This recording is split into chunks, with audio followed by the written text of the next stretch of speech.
한 주간도 잘 지내셨습니까?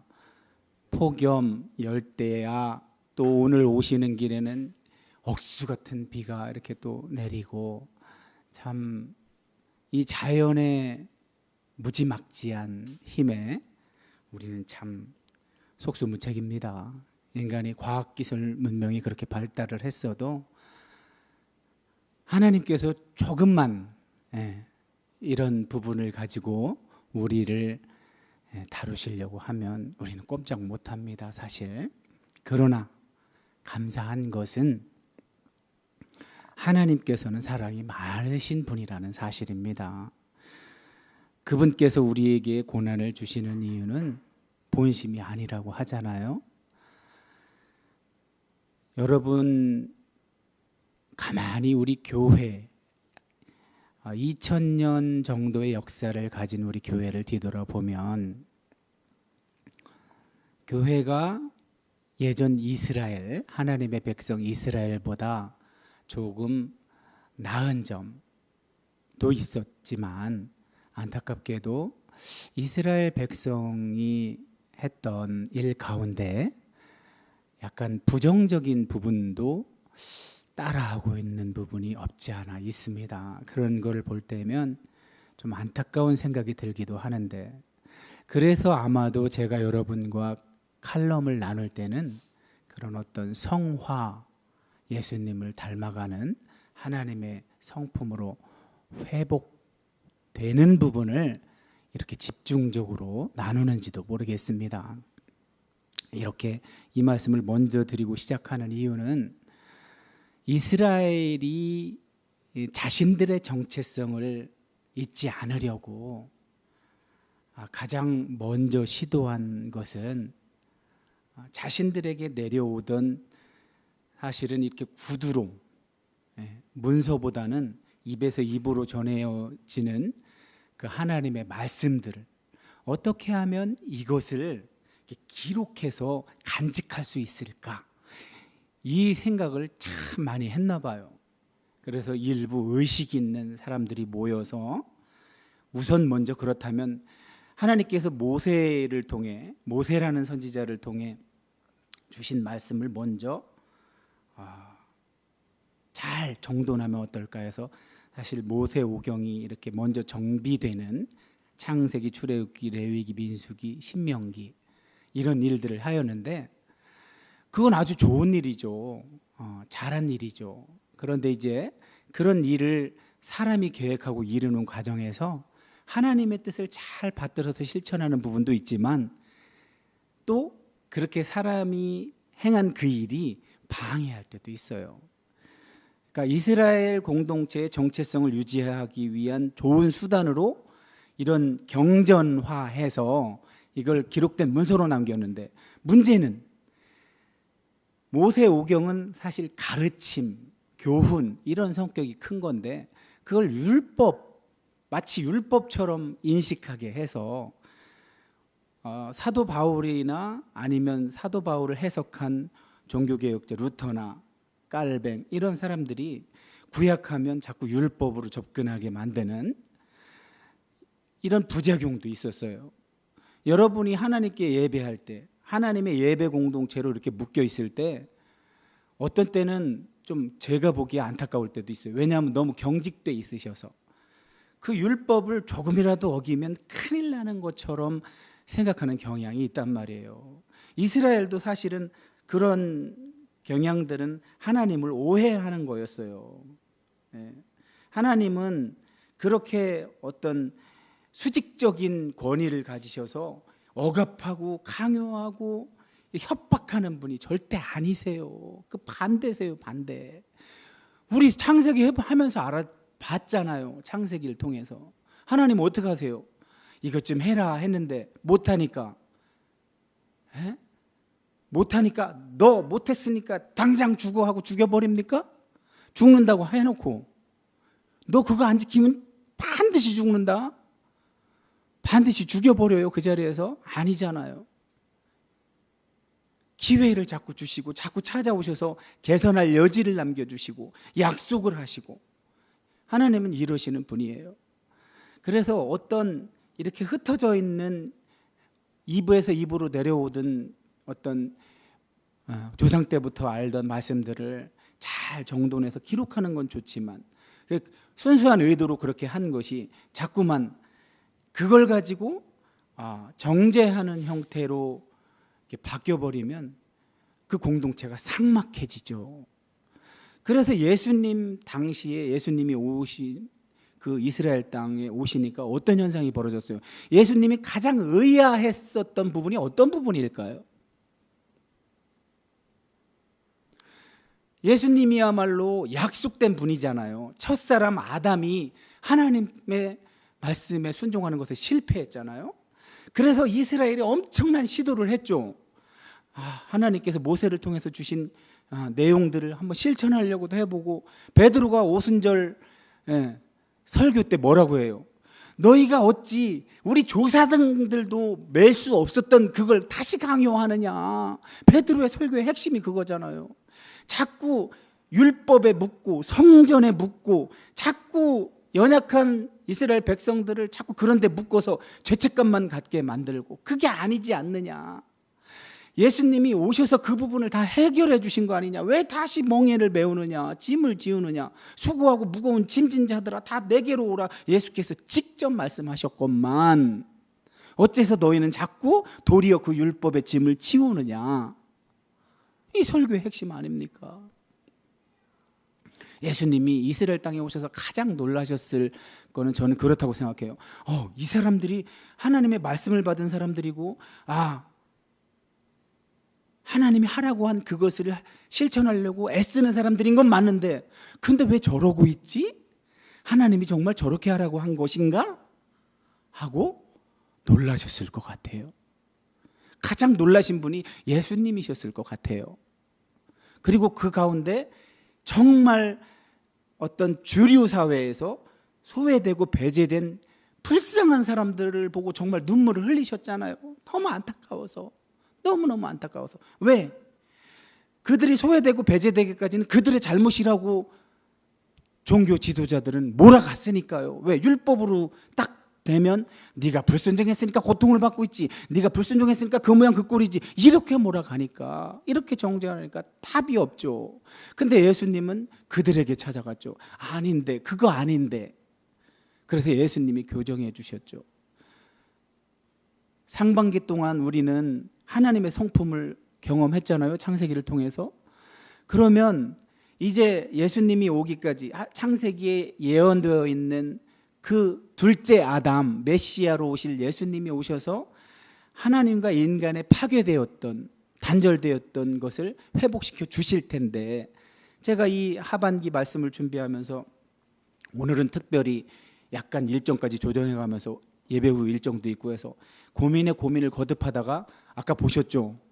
주보를 실수하는 거, PPT 실수하는 거, 참 생각이 참 많았습니다. 하나님, 하반기에 그냥 순서대로 구약 성경에서 가장 일관되게 이야기가 연결되는 큰 단락이라고 한다면 창세기, 출애굽기, 레위기, 민수기, 신명기 다음에 뭐를 해야 되냐면 여호수아서, 사사기, 사무엘상하, 열왕기. 이건 한 덩어리의 이야기예요.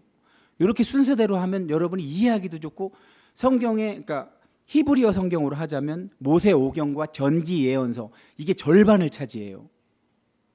이것에 대한 이런 어떤 줄거리나 플롯이 여러분의 쏙 들어오는 장점은 있어요. 그렇지만 그렇게 하면 오실 메시아를 기대하기까지 너무 오랜 시간이 걸리고, 그렇다면 오실 메시아는 누구신지, 그분을 왜 오셔야 하는지, 오셔서 뭘 하셨는지, 이걸 먼저 여러분한테 제공해야 되겠다는 생각이 많이 들었어요. 특별히 우리 태희에게는 예배 중에 이 입술을 통해서 하나님이 뭔가를 전하고 싶어 하시는데, 태희가 구체적으로 뭘 기대해야 하는지, 이런 부분을 생각할 때 그렇다면 예수님의 생애 동안 있었던 일, 그 메시아가 오셔서 과연 왜 오셨고 무엇을 하신 건지를 하반기 동안 전하는 것도 좋은 방법이겠다 하고 기도하다가 이 오늘 본문 말씀을 받은 거고, 마태복음이야말로 구약과의 가장 연결되는 복음서거든요. 신약의 첫 책이고. 그런데 그 과정, 예수님의 생애와 하신 일에 대한 부분은 마태복음은 유대인에게 한정되어 있기 때문에, 유대인 독자에게, 그보다는 태초부터 영혼을 다뤄주고 유대인과 이방인 모두가 한 공동체였던 시기에 예수님의 생애와 철학, 신학 이런 것들을 기록하고 있는 문서는 요한복음이 더 잘 맞겠구나. 또 하나, 태희가 성령 체험을 하기에 가장 유리한 복음서, 영적 복음서인 요한복음을 정말 통해서 하나님이 은혜를 부어주신다면 예배 가운데 송태희, 성령께서 내리실지 몰라 너에게. 이럴 때 아멘으로 먹어야지. 정말이지. 목사님도 요한복음 14장 그 거래처 사장님 사장실에서 이렇게 마주보고 이야기하다가 그냥 오순절 성령이 임했어요. 오순절처럼 임해서 정말 놀랍게도. 그래서 요한복음을 염두에 두고 우선은 신약을 우선 간략하게 오실 메시아가 누구인지, 메시아가 와서 뭘 했는지, 뭘 기대해야 하는지를 짧게 다뤄주는 그 본문이 오늘의 본문입니다. 자, 이런 어떤 목표를 가지고, 목적을 가지고, 의도를 가지고 기도하면서 주님께 준비하였을 때 이 말씀을 주셨는데, 하반기 이런 여러분과 나눌 은혜의 말씀을 어떻게 진행시켜야 할 때 고민하다가 최근에 제가 여러분과 나눈 방금 전에 이야기 있었죠. 예수님이 2000년 전 이스라엘 땅에 오셔서 가장 의아해했을 부분이 무엇일까? 하나님은 자신을 이런 일로 보내셨는데, 가서 이렇게 하라고 보내셨는데 와서 보니 먼저 하고 있었던 자들이 무엇을 오해하고 있었는지, 이것에 대해서 너무 잘 다뤄준, 정말 서양에서도 최근에야 이제 뭐랄까 그 제2성전기 이스라엘 공동체가 포로에서 돌아와서 재건하면서 우리가 뭘 잘못해서 이렇게 됐지를 잘 반성하면서 이제는 그럼 우리가 잘못한 걸 제대로 해봐야지 하고, 그렇게 하면서 포로에서 돌아와서 예수님까지 그 시기 요구를 다시 연구하고 있어요. 예수님과 어떻게 연결이 되는지. 근데 서양에서도 이걸 연구하는 운동은 20세기가 지나서 21세기 가까이 돼서 하기 시작했고, 최근까지 많은 그래도 연구가 있었는데 우리나라에서는 잘 없었어요. 근데 우리나라에서 이걸 잘 연구하신 분이 최근에 책을 냈어요. 제가 유일하게 도서를 구입한 게 이거예요. 있던 도서 가지고 여러분과 상반기를 보냈는데, 이 책이 너무, 이분이 독일서 공부하시고 또 남아메리카 그래서 카톨릭에서 존경받는 교황 중에 한 분인 현재 교황의 맥을 잇는 소브리노, 이런 분들의 제자예요. 제자인데 어찌되었든 이분이 하신 말씀을 잠깐만 보고 오늘 말씀 들어가겠습니다. 제가 읽어드릴게요. 예수는 하나님 뜻은 종교 의식보다는 사랑을 실천하는 행동에 있다고 했다. 인간과 하나님 사이에 뒤틀어진 관계, 우리 알았잖아요. 창세기 때 봤잖아요. 뒤틀어지니까 어떻게 되는지. 그 뒤틀어진 관계, 또 사람 사이에 뒤틀어진 관계, 이런 것들은 종교 의식에 참여하기보다는 하나님 사랑과 이웃 사랑을 삶에서, 자기들의 삶에서 실천하는 그 행동에서 회복하자는 생각에서였다는 거죠. 하나님은 그런 생각을 갖고 계셨고, 그래서 예수님을 보내신 건데 예수님이 와보니까 그렇게 안 하고 있더라는 거죠. 그래서 예수님은 유대교 종교 의식 자체를 거절한 건 아니지만 그 종교 의식의 비중을 줄였죠. 이 부분이 아주 중요합니다. 예수님에게는 예루살렘 성전보다 평범한 일상이 종교의 주요 무대였다는 거죠. 예수님은 자신이 우선 이스라엘에 보내진 인물인 걸 알았지만, 마태복음은 특히 내가 이스라엘에게로 보내졌다고 하면서 제자들에게도 이스라엘의 지배로 가라고 파송을 하죠. 그랬지만 그 행동과 말씀에서 이스라엘을 넘어서고 계시죠. 예수님의 공생의 기간 동안 어디도 가요. 이방 땅에 가시죠. 이방 땅에 메시아가 온 걸 알리기 위해서 거라사 지방에서 기적을 일으키죠. 그래서 다시 한 바퀴 돌아서 올 동안에 그게 소문이 퍼져갖고 이방 땅에서도 메시아를 알았죠. 또 두로와 시돈도 그랬고 모든 민족을 향한 메시지를 드러내셨죠. 종교 의식의 비중은 줄어들고 모든 민족을 향하는 예수의 삶은 유대교에 근거하고 있지만 왜? 유대교가 경전으로 가지고 있는 히브리 성경에 그렇게 예언되어 있으니까. 하지만 예수님의 삶과 행동은 어떻게 했어요? 그걸 뛰어넘었다는 거죠. 이 너무 본질을 확 꿰뚫는 말씀을 이 책의 앞부분에 이렇게 써놓으셨더라고. 너무 감사했어요. 이런 글을 쓰시는 분이 계셔서 너무너무 감사했어요. 제가 서두에 그랬잖아요. 교회가 성경 속에 나오는 하나님과 이스라엘 백성의 관계를 그 속에서 이루어진 일을 보면서 따라해야 될 게 있고 따라하지 말아야 될 게 있는데 우리가 그거를 잘 하고 있는지, 메시아가 오고서는 과연 잘 하고 있는지 아마 하반기에 우리가 알게 될 겁니다. 자, 오늘 우리에게 주신 하나님의 말씀입니다. 너무나 중요한 말씀. 예수님이 마태복음에서 28장까지 있는 그 말씀에서 모든 말씀을 하시고 난 다음에 마지막에 결론적으로 하신 말씀이 이 말씀입니다. 자, 우리의 전통대로 한 목소리로 크게 읽어보겠습니다. 시작.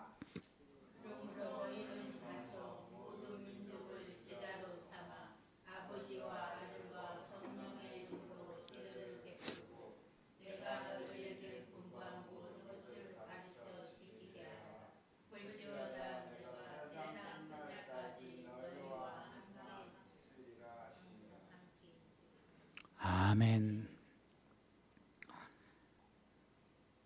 이 마태복음은 문체가 분량은 28장까지 있지만 그 요소를 보면 부연 설명을 많이 안 해요.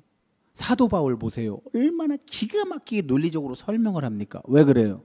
사도 바울은 이방인의 사도로 부름을 받았으니까. 이방인들은 유대인의 역사를 잘 모르잖아요. 하나님께서 그들을 먼저 선택하셔서 그들을 통해 그들에게 말씀을 맡기셨죠. 그 말씀이 어떻게 전승되어 왔고 어떻게 이스라엘이 실천해 왔는지를 이방인들은 몰라요. 그러니까 어떻게 해요? 사도 바울은 잘 설명해야 되겠죠, 그거를. 그렇지만 마태는 달라요. 왜? 마태는 유대인에게 보내니까. 이런 성격의 신약이 또 있죠. 어디예요?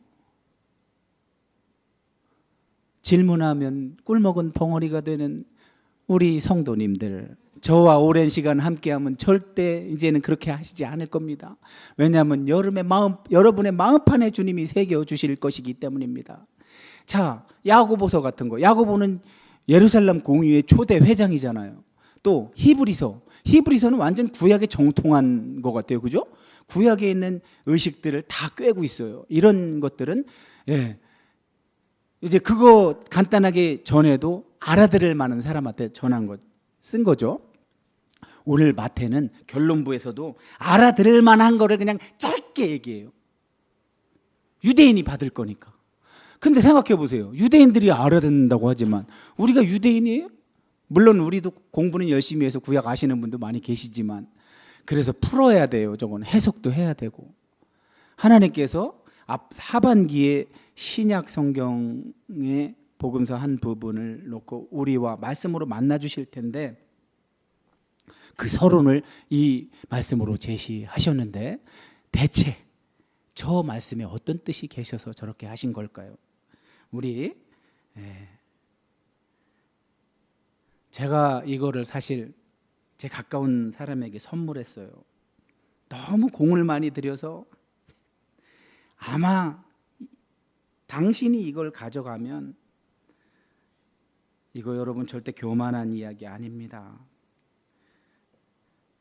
하나님께서 지금까지 인도하신 제 여정이 묻어있는 그걸 녹여놓은 거다. 그래서 막 다듬고 또 다듬고 그래서 정말 말씀 준비하는데 많은 공을 들여서 아마 그래서 제가 틀렸나 봐요. 그 조보나 그런 게. 어쨌든 제가 언젠가 여러분에게 소개해 드렸나요? 그러면 이스라엘 백성의 어찌 보면 사람의 시각으로 보면 어쩜 저렇게 이스라엘 백성은 실패밖에 안 했을까 이렇게 생각하기 쉽잖아요. 네? 그렇죠. 근데 하나님의 관점에서는 그게 실패가 아니래요. 왜 실패가 아닐까요? 그 모세 민수기 20장에 잘 나오잖아요. 모세가 가나안 땅에 못 들어간 까닭. 모세가 사람의 시각으로 보고서 하나님의 실패로 생각을 한 거죠. 그래서 믿지 않은 거죠, 하나님을. 그래서 거룩함을 드러내지 않은 바람에 모세는 못 들어갔죠. 사실은 못 들어간 게 사람의 입장에서는 억울할 수도 있지만 그건 또 하나님의 복이기도 하죠. 그런 것처럼 이스라엘의 실패는 이스라엘의 시각, 또 이스라엘의 실패를 기록한 문서를 보는 사람들의 입장에서 이스라엘은 뺀질뺀질하고 실패만 했네 읽을 수 있지만, 그러나 그게 하나님의 실패는 아니라는 거. 아마 우리 지금 교회에서 2000년도 마찬가지예요. 우리가 다 성공합니까? 우리가 다 거룩합니까? 우리가 다 사도와 선지자처럼 삽니까?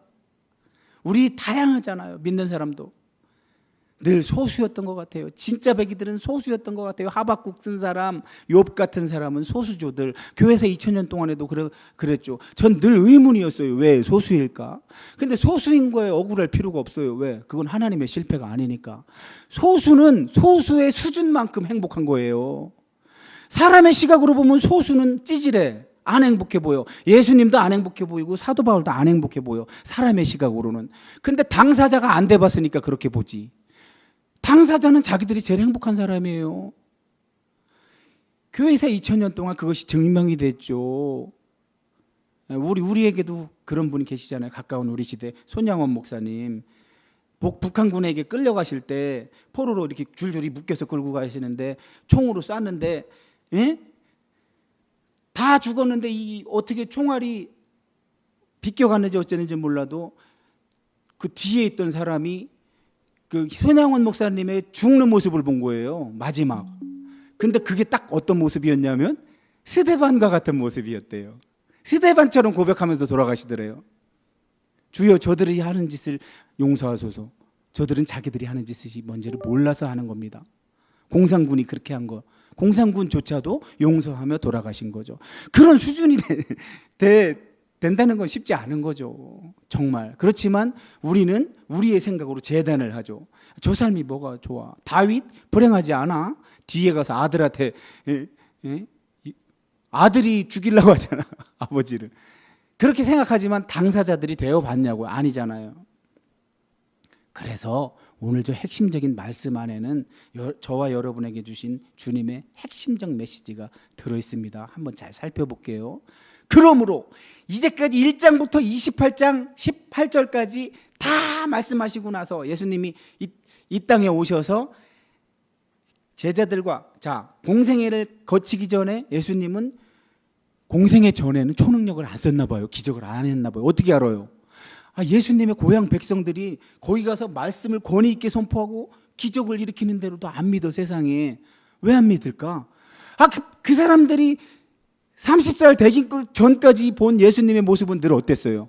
아버지가 일찍 돌아가시는 바람에 목수일을 물려받아서 힘들게 맨날 해 뜨면 가서 목수일 해갖고 열심히 벌어서 대가족을 먹여 살렸으니 맨날 찌들어 있었을 거 아니에요.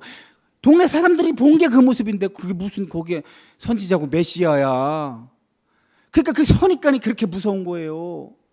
그래서 선지자가 자기 고향을 떠나서는 존경받지 않는 법이 없대잖아요. 우리도 마찬가지잖아요. 우리 시집때 유명한 기적을 일으키는 목사님이 자기 고향에 가봐요. 몇십 년 산. 안 믿을 걸 아마. 그런 거예요. 예수님은 그토록 사생애를 고난으로 순종을 배우셨어요. 고난으로. 사람으로 사셨어요. 자기 운명 지어진 그 삶을 사셨단 말이에요. 땀 흘리면서. 그러고 나서 공생에 와서도 늘 쉬지 않고 틈만 나면 기도하시고 아버지의 일을 하고 계셨어요. 그 일을 쭉 하시고서 이제 자신은 가셔야 돼. 그 하셨던 일을 물려주고 가셔야 돼. 물려주고 가셔야 하는 그 마당에 이 말씀으로 결론을 짓는 거예요. 제자들한테 너희는 이제 가라. 내가 할 얘기 다 해줬고 3년 동안 다 보여줬어. 니네가 할 일이 무엇인지를 다 했으니까 이제 너희는 가서 어떻게? 자, 하나님의 복음에서 소외되는 사람은 단 한 명도 없어. 그러니 모든 민족에게로 가. 단 한 민족도 빼놓지 않고 모든 민족에게로 가서 그들을 제자 삼아. 그래서 아버지와 아들과 성령의 이름으로 세례주고 내가 그동안 가르쳐준 거 다 가르치되 가르침을 받는 사람들이 그걸 지키도록 가르쳐. 니네가 이걸 시도하잖아? 그럼 조건이 뭐예요? 이 조건이 방금까지 얘기한 게 조건이 니네가 이렇게 내가 시킨 대로 하잖아. 그러면 내가 같이 해줄게. 그거예요. 조건이 뭐예요? 시킨 대로 하면 어떻게 한대요? 임마누엘을 해주시겠대요. 시킨 대로 하기만 하면 니네가 이 땅에서 죽을 때까지 뿐만이 아니라 이 세상이 끝날 때까지 하나님이 사람과 함께 해주신대요. 우리 상반기 동안 열심히 은혜 받고 결론 낸 게 뭐예요? 하나님이 사람과 떨어지고 나니까 하나님한테 좋은 것이 사람한테 좋지 않더라. 좋고 나쁜 것이 달라졌고 같았을 땐 너무나 행복하고 좋았는데 다르니까 안 좋아. 안 좋은 일만 해. 그런데 이 안타까운 상황을 메시아가 오셔서 해결할 거라고 하는데 메시아가 오셔서 해결하신 일을 쭉 말씀하시고 나서 결론의 조건이 뭐예요? 내가 가르쳐준 것만 해. 가르쳐준 대로만 해. 그러면 니는 꼭 붙어 있어 나랑. 오늘 이 시대를 사는 우리들로 말하자면 어떤 식으로 우리와 합쳐져 있는 거죠? 어떻게 연결되어 있는 거죠? 성령으로 연결되어 있는 거죠. 성령으로.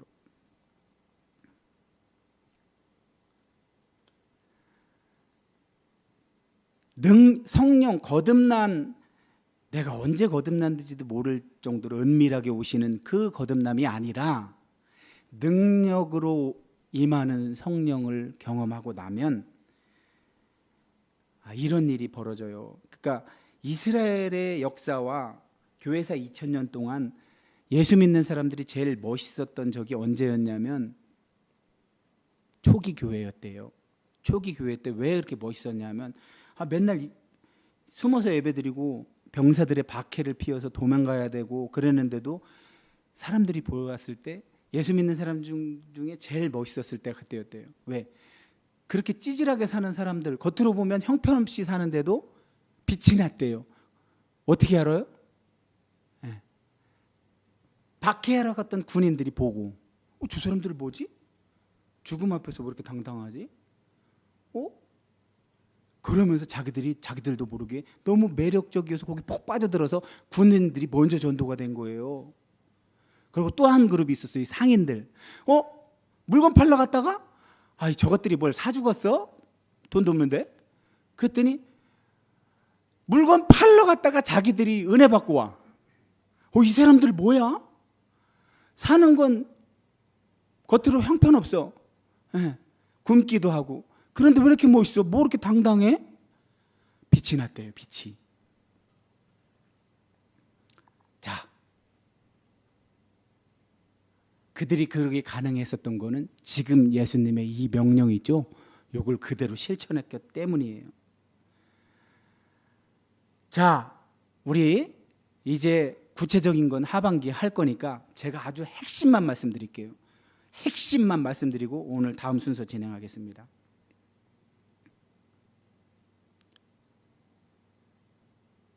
예수님이 시킨 걸 하는데 가장 중요한 게 뭐 같아요? 오늘 말씀에서 예수님이 시킨 대로 하는데 가장 중요한 게 뭐예요? 오늘 말씀에서 보니까 임마누엘이네요. 임마누엘.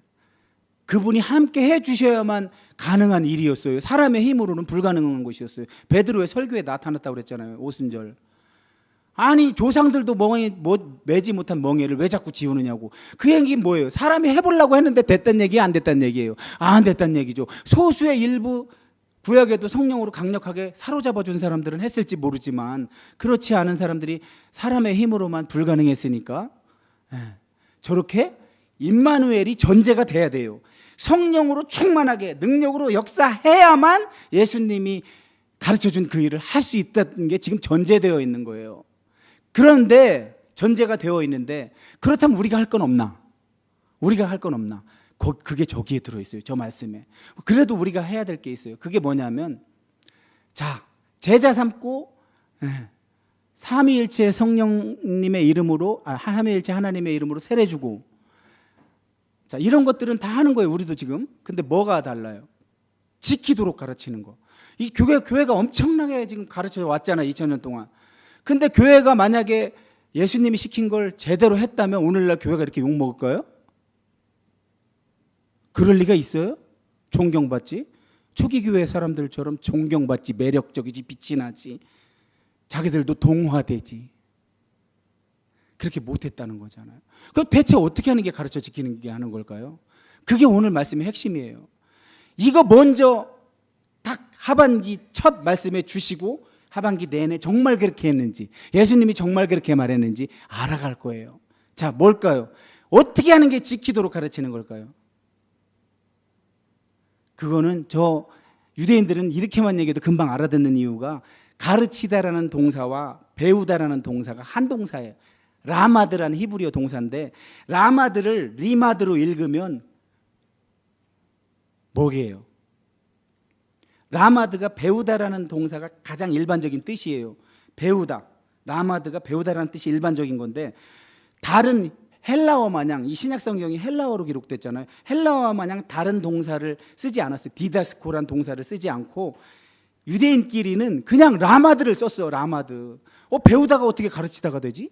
리마드로 읽었어요. 그게 무슨 뜻이냐면, 유대인은 동사 중심이라고 그랬잖아요. 행동하는 중심. 이쪽 그리스 쪽은 명사 중심, 사유하는 중심. 근데 행동하는 중심의 동사를 중시했던 문화에서는 동사 형태만 바꾼 거예요. PL형. 그래서 저걸 직역하면 뭐냐면 강하게 배우는 게 가르치는 거예요. 강하게 배우는 게 바로 가르치는 거예요. 그럼 강하게 배우는 게 뭐지? 강하게 배우는 게? 그게 예수님이 보여주신 거예요. 그게 예수님. 강하게 배워서 가르친 거예요, 예수님은. 그게 뭔데요? 공생의 시작 전에도 강하게 배웠죠. 어떻게? 사람들의 삶을 강하게 배웠죠. 인생이라는 건 힘든 거구나. 공동체로 살 때 가족을 먹여 살려야 하는구나. 능력 되는 놈이 열심히 땀 흘려 일해야 되는구나. 그러나 가져가는 건 필요한 놈이 가져가는구나. 칼 막스가 이거 갖다 쓴 거 아니에요, 기독교에서. 능력에 따라 일하고 필요에 따라 가져가는 거, 이거 기독교 거예요. 성경에 있는 거예요. 근데 칼 막스가 가져가서 지 이론을 펼쳤지. 근데 무식한 사람들은 이걸 가서 빨갱이 쪽으로 몰고 가지, 자꾸만. 오늘날에도 빨갱이, 진짜 너무 안타까워. 이 시대가 알지도 못하면서. 어쨌든 예수님이 강하게 배웠다는 의미는 뭐라고요? 공생애를 하기 전에도 이미 인생이 고달프다는 걸 배웠어요. 사람의 몸을 입고 와서 땀 흘려 일했어요. 가족을 먹여 살렸어요. 그러고 공생애가 되고 나서도 제자들을 가르치느라고 틈만 나면 기도하고. 그게 강하게 배우는 거예요. 그게. 그래서 히브리서 기자가 뭐라고 표현해요? 그 한마디로 예수님을 고난으로 순종을 배워서. 이게 한마디로 예수님은 고난으로 배운 거예요, 인생을. 그런 다음에 하나님의 사명을 감당하신 거예요. 그 고난으로 감당하신 거예요. 자기가 그렇게 몸소 펼치신 거란 말이에요. 그러고 나서 자기가 하는 일을 제자들한테 다 보여줬잖아요. 제자들이 공생애 이전에는 어떻게 살았는지 모를 수 있어도 같이 다녀보면 알잖아요. 3년만 같이 먹고 자고 해보세요. 이 사람이 옛날에 이랬다 살았다 쓸 거라는 거 모르겠어요? 다 알죠. 바로 이겁니다. 가장 좋은 가르침은 자기가 보여주는 거란 말이에요. 유대인들은 이거 금방 알아들었죠. 저 가르치라는 단어 하나만 듣고도 알아듣죠. 왜? 라마드, 리마드로. 또 제자 삼다도 라마드 동사에서 온 거예요. 탈미딤, 제자 삼아, 탈미딤, 라마드 동사에서 온 거예요.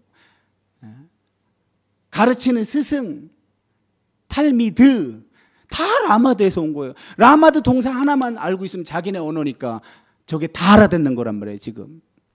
그래서 유대인 출신 그리스도인들이죠. 메시아닉 주라고 하는 사람들. 숫자는 적지만 끝내주는 거예요. 이 사람들이 일본처럼. 일본의 기독교인 숫자는 적지만 끝내주잖아요. 진짜 믿는 사람들은 끝내주잖아요. 늘 소수는 끝내줬어요. 우리가 이렇게 작게 가는 이유 아시겠어요? 한번 우리 공동체가 주님의 저 말씀을 의지적으로 실천할 때 어떻게 그분이 임마누엘 해주시는지를 경험해 보자고요. 그러기에는 요 규모가 너무 좋아요. 그래서 수준이 높아지잖아요. 행복합니다. 정말 행복합니다. 이 하나님 나라의 맛을 보라고 오늘 하나님께서 하반기 예수님의 생애에 대한 말씀 전에 이 말씀을 서론으로 주신 줄 믿습니다. 기도하겠습니다. 고맙고 감사하십니다.